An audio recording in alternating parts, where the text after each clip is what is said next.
¿Cuántos trajeron su Biblia? Amén. Primera epístola del apóstol Juan, capítulo 4, verso 18. Es un verso bien conocido y queremos usarlo el día de hoy como referencia para este mensaje. Primera de Juan 4:18. La palabra dice como sigue: en el amor no hay temor. ¿Pueden repetir esta frase conmigo? En el amor no hay temor, sino que el perfecto amor echa fuera el temor. Pudiéramos pasarnos aquí buen rato de esta plática enumerando los diferentes tipos de temor que de repente nos pueden invadir a nosotros como seres humanos. Y es interesante, pero visto desde el punto de vista estadístico, el temor es uno de los fenómenos emocionales que causa más depresión y más ansiedad en los seres humanos de nuestra época. Este siglo XXI en el que nos toca vivir, todavía muy joven el siglo, apenas van 15 años de este nuevo siglo, pero tiene como característica esa, que es un siglo, escuchen, en donde, entre otras cosas, los grandes avances en temas de ciencia y de tecnología producen temor, especialmente cuando nos damos cuenta que estamos delante de cosas que nunca antes se habían visto. ¿Ven? Cuando nos damos cuenta de este tipo de cosas, decimos: wow, esto nunca antes se había visto en la historia de la humanidad. Y de repente comenzamos a sentir un temor. ¿Cuántos se han creído el rumor ese de que va a haber un gran terremoto mañana? A ver, ¿cuántos han creído ¿cuántos han creído a la noticia, dice la Escritura? Yo siempre que se habla de información recuerdo el concepto, o más bien la definición de lo que es ignorancia. Y cuando nosotros crecíamos, hablo a ustedes, a la mayoría de los que estamos aquí, con excepción de dos niñitas que veo aquí, hablo a los que nacimos el siglo pasado. ¿Ah? ¿Cuántos de aquí nacimos el siglo pasado? Bueno, los que nacimos el siglo pasado crecimos con una sola definición de lo que era ignorancia.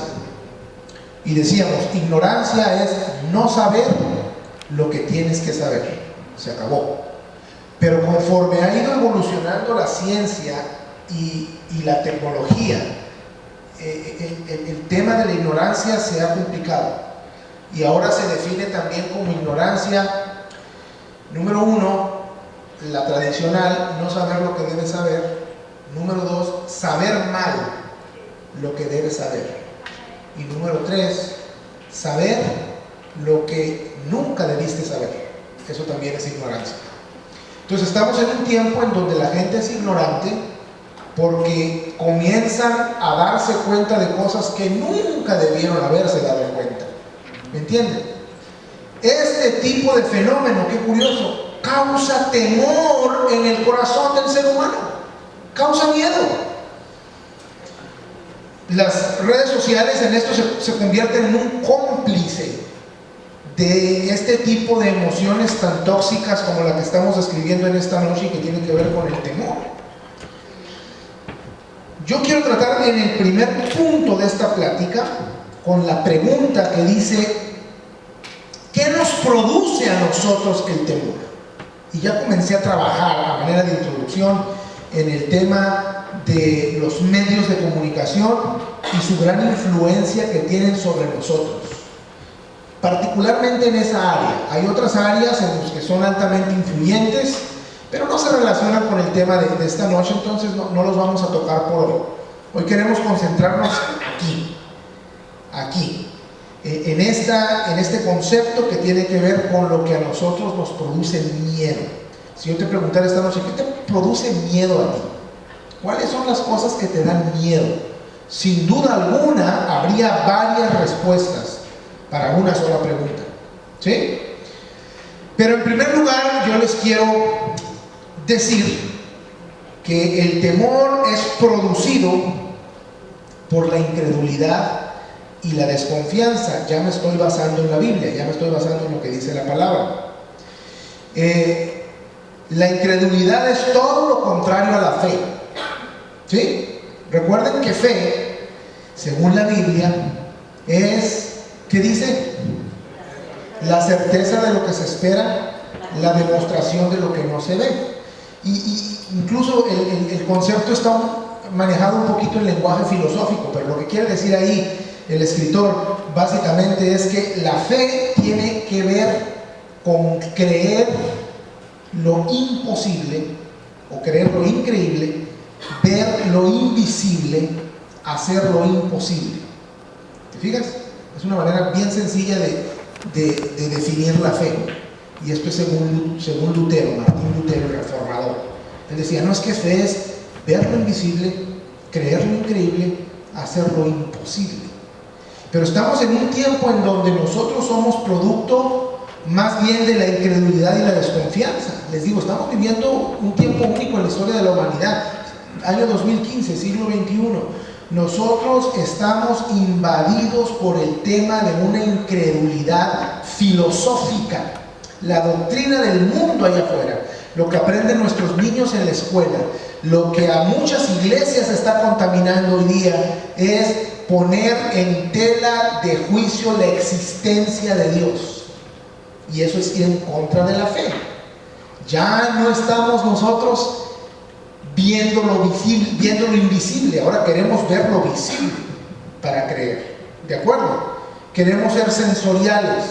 Y la filosofía de hoy día nos reta a eso. Entonces, cuando nosotros somos incrédulos, se produce en nosotros temor. ¿Sabes por qué? Porque nos disasociamos de toda posible esperanza. ¿Están conscientes de eso? Si no hay fe, no puede haber esperanza. Y si no hay esperanza, nuestra vida está condenada a una vida de temor. No sabemos qué esperar. La esperanza produce el regocijo de recibir el premio, ¿sí? Pero si no hay esperanza, entonces no hay regocijo por recibir absolutamente nada, porque no crees en ello. Entonces, ¿qué es lo que hay para tu vida? Oscuridad, incertidumbre, penumbras. La escritura dice que nosotros recibimos el Espíritu de Dios, no por las obras de la ley, sino por el oír la palabra de Dios. Entonces, para que nosotros haya fe, tenemos que escuchar palabra. ¿Cuántos de aquí le temen a algún aspecto de la vida? Al futuro, ¿sí? Algunos le están temiendo están teniendo problemas con la inseguridad. Es decir, la inseguridad produce temor, la inestabilidad económica produce temor, y somos presas de ese tipo de fenómenos, ¿sí? Bueno, la fe es el antídoto del temor en primer lugar, el antídoto que nos permite acercarnos a Dios y en el perfecto amor de Dios echar afuera el temor. Pero esto lleva un proceso. Tenemos que aceptar y confesar que Jesús es el Señor. Es decir, la fe debe de ayudarnos a nosotros a reconocer al Todopoderoso Dios. ¿Están de acuerdo?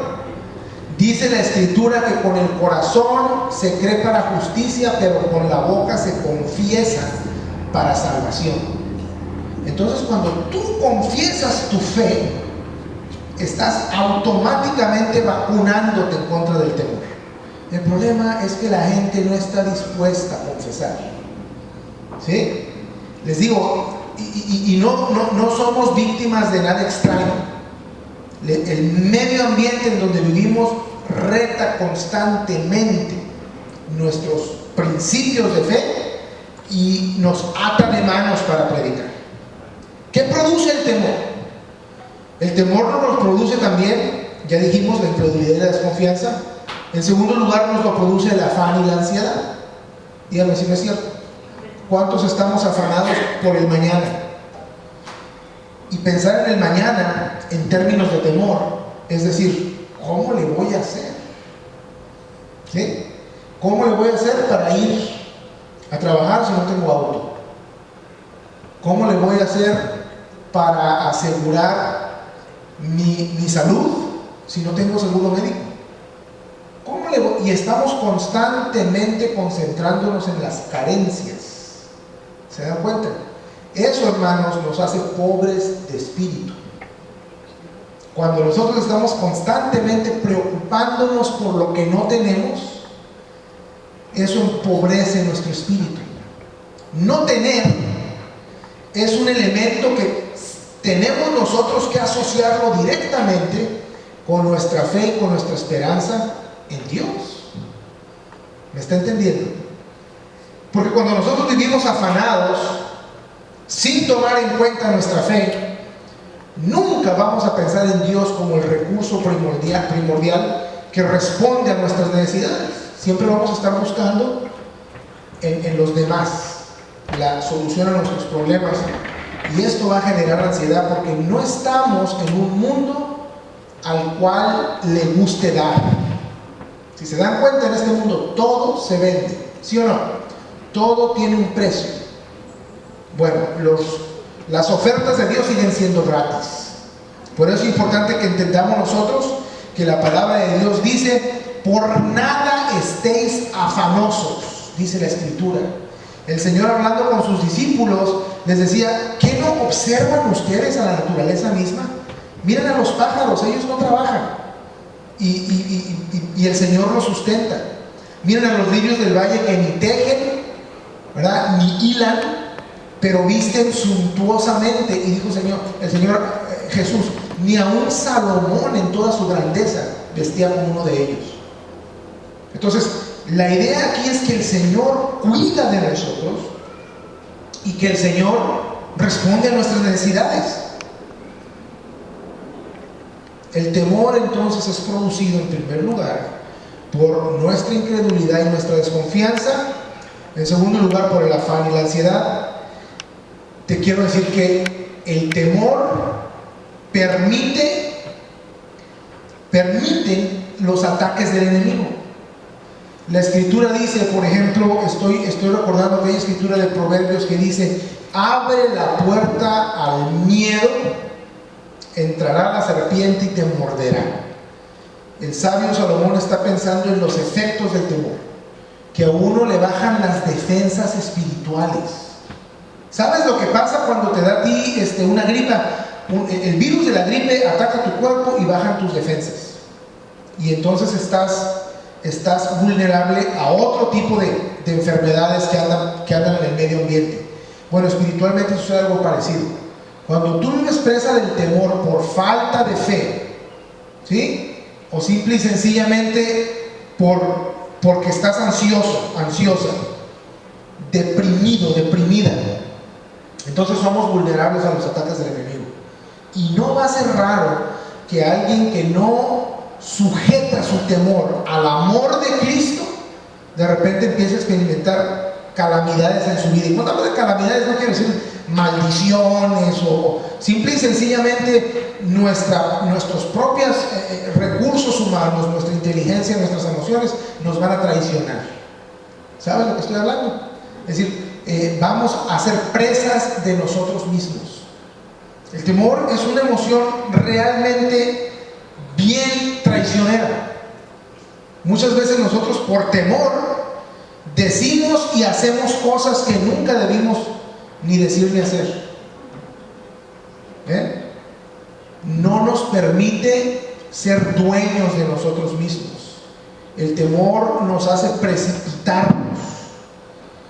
Hay muchos ejemplos en la Biblia y basta con citar uno, el que siempre citamos, el de Sara con Abraham. ¿Se acuerdan? Que Dios le había dado promesas a Abraham y tenían que esperar en el Señor, pero Sara, su mujer, temiendo no recibir las promesas, en el tiempo que ella consideraba justo, se precipitó tomando decisiones que no les convinieron. Entonces, examinemos nuestra vida y démonos cuenta cuándo y cómo es que el temor nos ataca y cuáles son los recursos que tenemos nosotros para erradicarlo, ¿sí? ¿Cómo podemos vencer nosotros el temor? Bueno, la fe, dijimos anteriormente en una contraparte de esta misma plática, es el mejor antídoto en contra del temor. ¿Están de acuerdo? Una fe práctica. ¿Qué es fe práctica? ¿Qué les dice la palabra fe práctica? Una fe útil, una fe activa, una fe dinámica. La palabra dinámica básicamente quiere decir cuerpos en movimiento, ¿sí? La dinámica es una ley de la física, una parte de la física que estudia los cuerpos en movimiento. Así que cuando hablamos de fe dinámica, hablamos de una fe que se mueve. Nosotros no podemos expresar una fe simple y sencillamente basada en nuestra religión, ¿verdad? Y ese es el problema con la mayoría de los cristianos, que estamos creyéndole a Dios y según nosotros expresamos esa fe a partir de nuestra religión. Fíjate, cómo hablamos, cómo nos vestimos, a dónde vamos, a dónde no vamos, con quién nos juntamos y con quién no nos juntamos.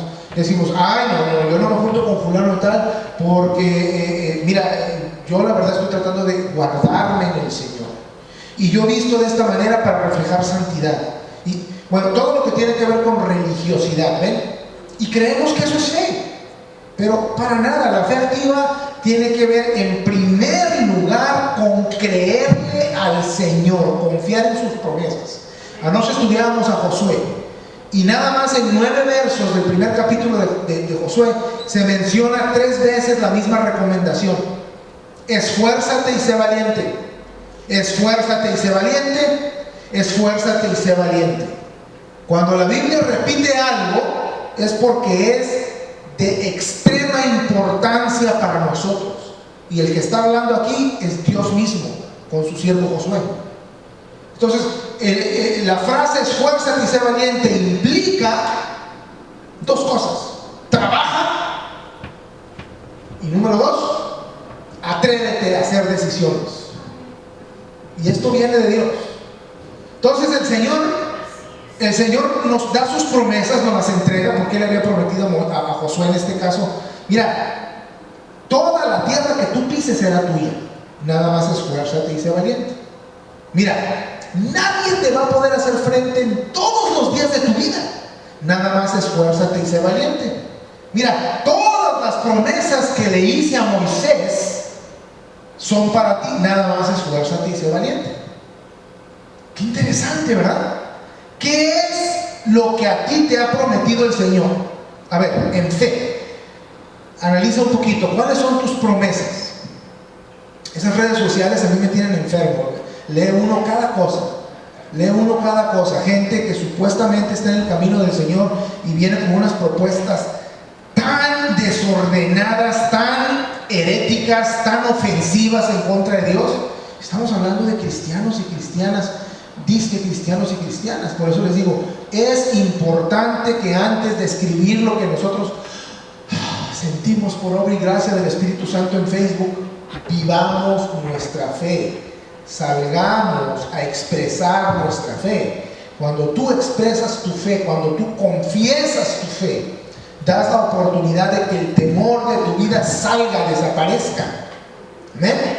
El salmista decía: aunque ande en valle de sombra y de muerte, no temeré mal alguno, porque tú estarás conmigo. Él está haciendo una confesión de fe en el salmo más popular de todos, ¿sí? Y cuando digo el salmo más popular de todos, me refiero al 23, que no lo recitamos de memoria.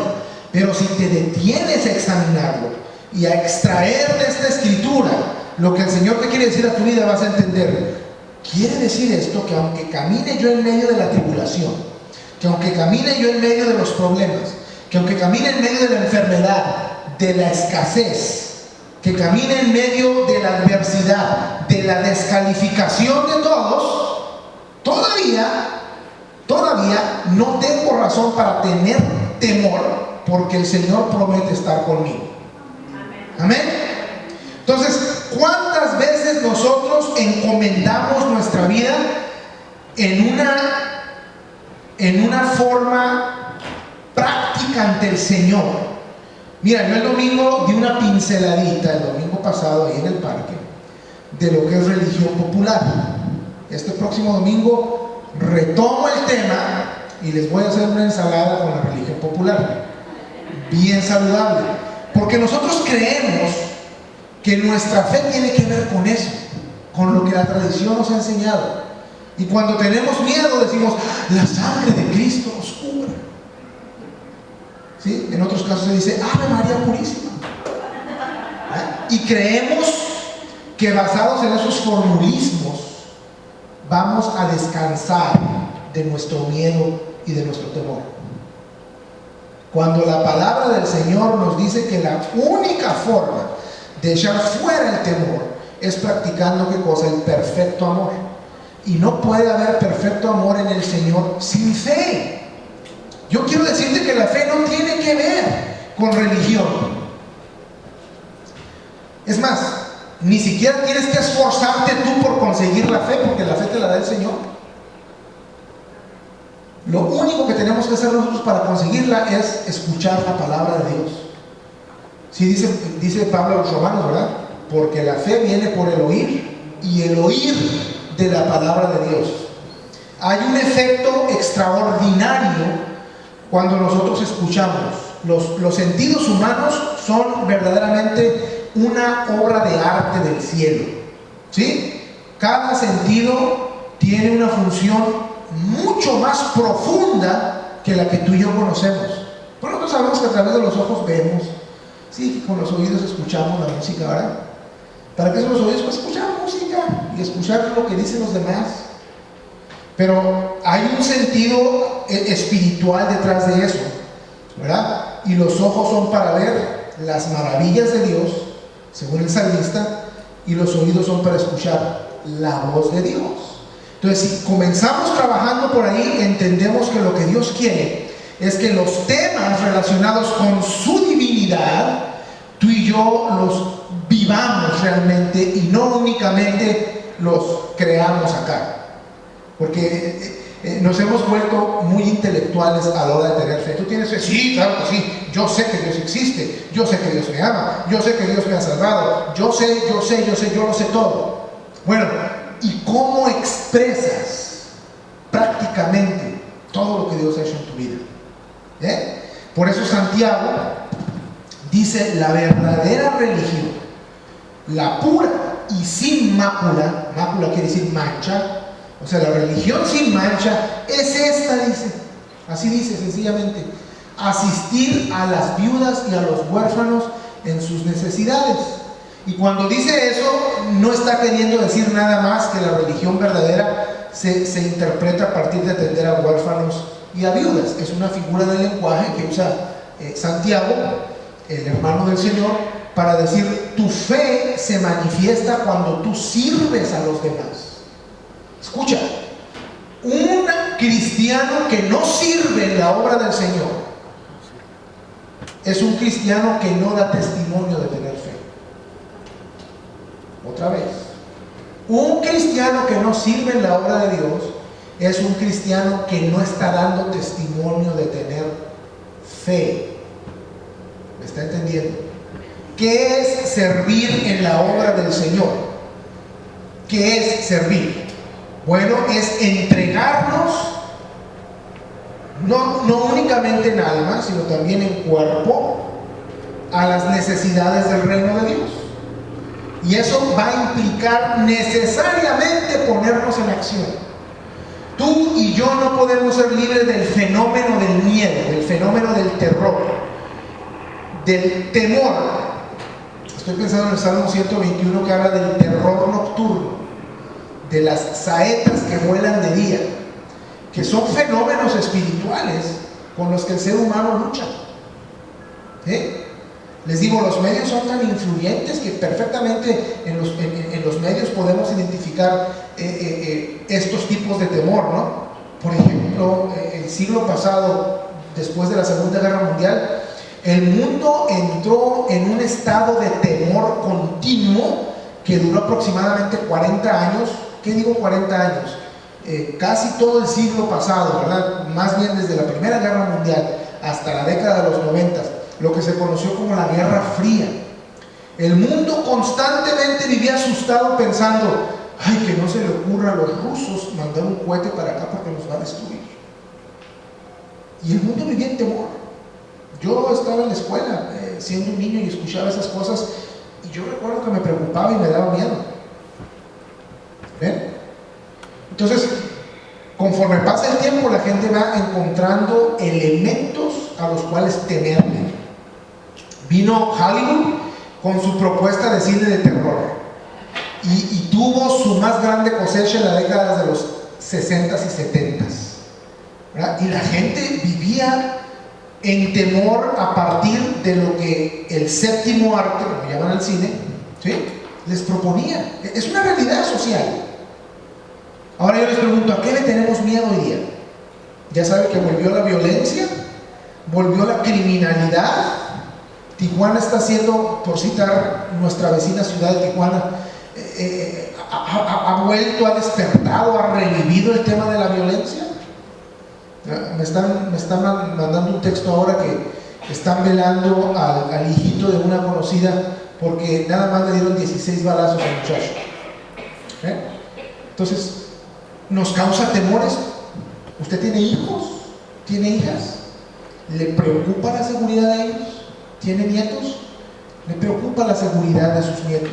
Claro, son temas que nos preocupan de manera bien elemental, pero que no hay razón para la cual tú y yo caigamos en el temor por ellos.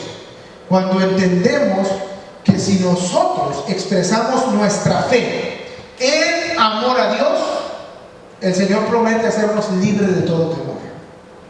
Amén.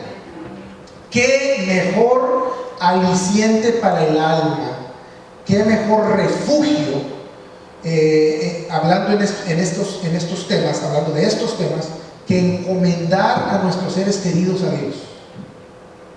Amén. Dice, Él cuidará tu salida y tu entrada, desde ahora y para siempre, dice la palabra del Señor. Entonces tenemos escrituras que a nosotros nos ayudan a entender que el Señor nos quiere libres de temor. El temor no es de Dios, el temor es del enemigo, el temor es de Satanás, el temor es del diablo. Cuando tú y yo experimentamos esta emoción, estamos siendo presas del enemigo. No porque venga y se nos aparezca, ¿no? Así como lo presenta la tradición, ¿no? Con cuernos y cola y con un tenedor y cuantas cosas, ¿no? No por eso, simple y sencillamente porque el reino de Satanás es el mundo en el que vivimos. Es la realidad. La iglesia lucha en contra de los poderes de las tinieblas, hablando en términos espirituales. Por eso siempre tenemos que estar en comunión con Dios a partir de la expresión activa de nuestra fe. Dije expresión activa. Por eso el cristiano no puede estar quieto, el cristiano no puede estar sentado, no puede estar estático, tiene que estar dando testimonio, tiene que estar participando. ¿Por qué creen que en las congregaciones hay tantos eventos? ¿Nomás porque a las iglesias les encanta la vida social? No, hermanos, hermanas, porque los pastores comprendemos la necesidad de que la gente esté en constante ejercicio de su fe. Y no encontramos a veces mejor recurso que tener servicios y que hacer convivios y estudios e institutos bíblicos, porque la gente necesita estar ejerciendo fe. ¿Me está entendiendo? Nos preocupa cuando vemos que alguien se separa del grupo de las ovejas. ya no viene a la iglesia por alguna razón, cualquiera que usted quiera. A veces pueden ser justificadas las ausencias, ¿verdad? Pero no deja de preocupar, porque cuando nosotros nos alejamos del rebaño del Señor, entonces quedamos vulnerables a los ataques del maligno. Punto. Se puede escuchar esto muy repetitivo, ¿no? Los pastores siempre estamos trabajando con ese tema, pero es la realidad. Por eso no podemos cambiar nuestro mensaje sigue siendo el mismo. Escuche la palabra de Dios, dé testimonio de la palabra del Señor, confiese con su boca, aprenda a bendecir, nunca maldecir. ¿Sí? Hay gente que se la pasa maldiciendo, escucha. Y maldecir en este sentido no necesariamente quiere decir que sean personas groseras, ¿verdad? Que usen vocabulario obsceno o vocabulario, peyorativo se dice cuando el vocabulario ofende a alguien más, ofende a quien lo escucha. ¿Verdad que hay gente de esa? Bueno, vamos más allá. Hay gente que profiere maldiciones cuando habla mal de los demás. Fulano de tal, fulano de tal, no, ¿qué te pasa? Ese tipo es un contumaz, ese tipo, yo no sé, las descalificaciones, ¿me entienden? Cuando el Señor nos ha dado a nosotros una lengua para que bendigamos a los demás. Entonces tenemos que aprender a bendecirnos entre nosotros. Por eso el saludo en la iglesia es bien pertinente cuando decimos Dios te bendiga. En el hebreo de la Biblia la palabra es shalom. Y shalom quiere decir, alguien dice, shalom quiere decir paz a tu corazón. Ese es el significado básico de la traducción hebreo-español. Pero filosóficamente la palabra shalom encierra conceptos extraordinarios. Shalom está diciendo Dios te prospere, Dios te enriquezca, Dios te dé salud, Dios te proteja, Dios te dé refugio, Dios te dé fortaleza. Estamos enviando un paquete de bendiciones. Cuando tú le dices a alguien, Dios te bendiga. ¿Me está entendiendo? Entonces, la palabra del Señor va más allá de nuestras capacidades de entendimiento cuando dice, mira, porque esto no es opcional. La palabra del Señor simple y sencillamente dice, Jesús, hablando con sus discípulos, bendice a tu enemigo, ora por tu enemigo, bendice al que te injuria. ¿Sí? Eso va en contra de la ley humana, pero tiene que ver con el ejercicio de nuestra fe. Vuelvo a lo mismo para echar fuera el temor. ¿Ven? ¿A cuántos les gusta que hablen mal de ustedes? Levanten la mano que le encanta que hablen mal de ustedes. Bueno, nadie nos gusta. Incluso son temas que causan incomodidad el antídoto para librarnos de esto es simple y sencillamente bendecirlos en el nombre del Señor. La próxima vez que hablen mal de ti, te voy a retar. Prueba este principio. Hablaron mal de ti. Que Dios lo bendiga, que Dios la bendiga, que Dios le prospere ricamente. ¿Sí? Tu corazón no lo va a sentir. Tu corazón va a decir, no, ¿por qué dices eso? Pero ahí es donde entonces tenemos que usar el balance, ¿verdad? De Hebreos 12:2. Nuestro culto racional. Y ahí la inteligencia viene y te dice, no, te conviene, bendices lo que dice la palabra del Señor, hazlo. Entonces tú envías el shalom del Señor y a tu vida viene solaz, a tu vida viene paz, a tu vida viene bendición. Ahora, bendición, yo quiero que entiendas, estoy finalizando, tiene que ver con algo que también es muy básico y he empezado yo a trabajarlo de manera muy propositiva para la iglesia, el tema de la comunión. Creemos que comunión de repente es cuando comemos juntos, ¿no es cierto? Ay, tuvimos comunión, comimos juntos. O alguien dice, comunión es cuando tomamos la Santa Cena. No, la palabra comunión es bien profunda, ¿sí? La palabra comunión quiere decir una relación íntima. Entonces, si tú hablas de comunión con una persona, con tu amigo, con tu amiga, estás diciendo que hay una intimidad que les permite ser amigos o amigas. Es la palabra que usa Apocalipsis 3:20 cuando dice: he aquí yo estoy a la puerta y llamo. Si alguno oyere mi voz y abriere la puerta, entraré a él. Aquí está, cenaré con él, o sea, comunión, y él conmigo. Entonces es el Señor Jesús invitándonos a abrir la puerta de nuestras vidas, de nuestros corazones, para que Él venga a tener comunión con nosotros, intimidad. El momento más indicado para que tú tengas intimidad con una persona es en la mesa, comer juntos. Cuando comemos juntos, identificamos personalidades. Los grandes negocios se cierran en la mesa del restaurante. Las citas de amor se consuman en la mesa del restaurante. Las familias se fortalecen en cuanto a la relación de padres e hijos alrededor del comedor del hogar. Piensen eso. Con razón el Señor usó la misma figura de lenguaje cuando dice: entro contigo, ceno contigo y tú conmigo. Él está hablando del momento más íntimo en la relación, cuando menos en las relaciones humanas, el momento de la comida, cuando compartimos el alimento. Claro, lo que está implícito aquí es que el Señor está compartiendo el alimento espiritual con nosotros. Yo quiero que esta noche oremos, y les voy a invitar al altar. Siempre digo a los que tengan el valor de pasar al altar.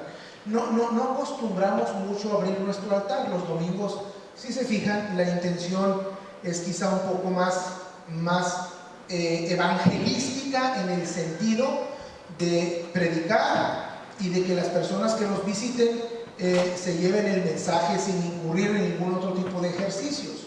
Pero el miércoles es un buen momento para recibir palabra y luego venir al altar de alguna manera buscando la confirmación del Señor, ¿sí?, a partir de la palabra recibida. Y si la palabra de hoy es un corazón libre de temor, entonces si tú pasas al frente es una forma de confirmar que el Señor elimina en tu vida el temor. No tengas miedo, el Señor está con nosotros. Él ha prometido estar todos los días hasta el fin del mundo a nuestro lado. Él dijo: mi paz os dejo, mi paz os doy, no como el mundo la da, yo os la doy. Donde hay paz no puede haber temor. Donde está la paz de Cristo, no hay fuerza, ni del cielo, ni de la tierra, ni debajo de la tierra, que pueda quitarte tu paz. Mira lo que estoy diciendo. No te la va a quitar ni tu marido, ni tu mujer, ni tus hijos, ni tu patrón, ni tus enemigos. Si tú confías en el Señor esta noche, tú tienes garantizado el shalom del Señor. Yo quiero vivir libre del temor. Yo no sé. Yo sí quiero vivir libre del temor. Por eso yo confieso a mi Señor esta noche y les digo que el que cree en Jesús está libre de temor. Y si alguien en su vida está experimentando algún tipo de miedo, porque no sabe lo que va a pasar mañana, yo entiendo lo que es eso, ¿verdad? A veces tenemos algún conflicto en casa o fuera de ella y no sabemos cuál va a ser el resultado de esto, y tememos porque decimos: es que igual y mañana yo ya no estoy presente, o esta persona ya no está más presente en mi vida, o mi hijo se va a la universidad y no lo vuelvo a ver, o cuántas cosas retan nuestra fe, ¿sí?, al margen del temor, o más bien en la línea del temor. Así que yo les voy a invitar que se pongan de pie y que tenga el valor de pasar aquí al frente. Acá nos vamos a despedir. Ya saben que al final nuestros hermanos Lucy y Manuel pues reúnen la ofrenda, el diezmo, las donaciones especiales. Eso va a ser al salir. Ahora yo necesito que ustedes vengan. Si gusta doblar sus rodillas o permanecer en pie, lo importante es que la palabra del Señor sea confirmada en nuestros corazones este día. Padre, he aquí tu pueblo, Señor. Señor, te damos gloria y honra por lo que haces en la vida de cada una de las personas aquí, mi Dios. Yo te doy gloria, Señor, te doy honra por lo que estás haciendo en específico con esta iglesia, Padre. Nuestro deseo es honrarte. Nuestro deseo no es llenar este lugar, sino que verdaderamente las almas estén rendidas a ti, Señor, que puedan ser salvas. Y te damos honra porque tú lo vas a hacer, porque tú estás buscando esas almas perdidas, Señor. Gracias por lo que vas a hacer. En el nombre de Jesús, toda la gloria a ti, Padre.